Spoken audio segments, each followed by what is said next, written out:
તમે જોઈ રહ્યા છો ટીવી 13 ગુજરાતી ડિજિટલ. હું છું વિશ્વા ત્રિવેદી. નજર કરી લઈએ ટોપ ન્યૂઝ પર. સંસદના બજેટ સત્રમાં કુલ 26 બેઠક યોજાઈ. વકફ સંશોધન બિલ સહિત કુલ 16 બિલ પસાર કરવામાં આવ્યા. વકફ સુધારા બિલની ચર્ચાએ સર્જ્યો રેકોર્ડ. સત્રના બીજા ભાગમાં બંને ગૃહની 17 બેઠક યોજાઈ. ભારતમાં કોરોના કેસમાં ધરખમ વધારો. દેશમાં કોવિડ-19ના કેસ 4000ને પાર.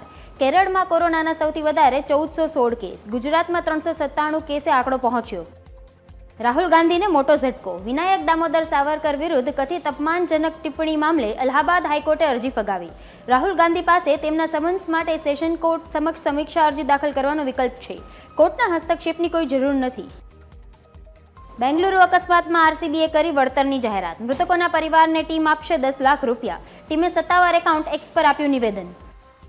થાઇલેન્ડ બાદ પીએમ મોદી શ્રીલંકાના 3 દિવસના પ્રવાસે. રાષ્ટ્રપતિ દિસાનાયકે સાથે યોજશે દ્વિપક્ષીય બેઠક. સંરક્ષણ અને આર્થિક બાબતો પર ચર્ચા કરશે પીએમ મોદી.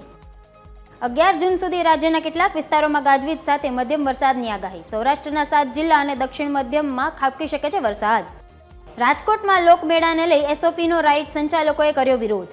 ગુજરાત એમ્યુઝમેન્ટ એસોસિએશને સીએમને પત્ર લખી નિયમોમાં ફેરફાર અંગે કરી રજૂઆત. લોકમેળાના બહિષ્કારની ઉચ્ચારી ચીમકી.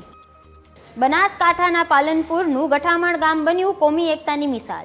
હિન્દુ મુસ્લિમની સરખી વસ્તી ધરાવતા ગામમાં 75 વર્ષથી વારાફરતી હિન્દુ મુસ્લિમ સરપંચ બનવાની પ્રથા. ચૂંટણી પહેલા જ સર્વાનુમતે સરપંચ અને ઉપસરપંચની વરણી થતા બની સમરસ. બનાસકાંઠામાં થરાદ અમદાવાદ એક્સપ્રેસ હાઈવેની કામગીરીમાં જમીનના પૂરતા ભાવ ન મળતા ખેડૂતોમાં રોષ. હજારો ખેડૂતોએ કલેક્ટરને પાઠવ્યું આવેદનપત્ર. માંગ ન સ્વીકારાતા ઉગ્ર આંદોલનની ઉચ્ચારી ચીમકી. આણંદમાં મસાલા પાપડમાંથી નીકળી ઈયળ. વાસદ ગામ પાસે સત્યનારાયણ હોટલનો બનાવ. ગ્રાહકે વિડીયો બનાવી વાયરલ કરતા ફૂડ વિભાગે શરૂ કરી તપાસ.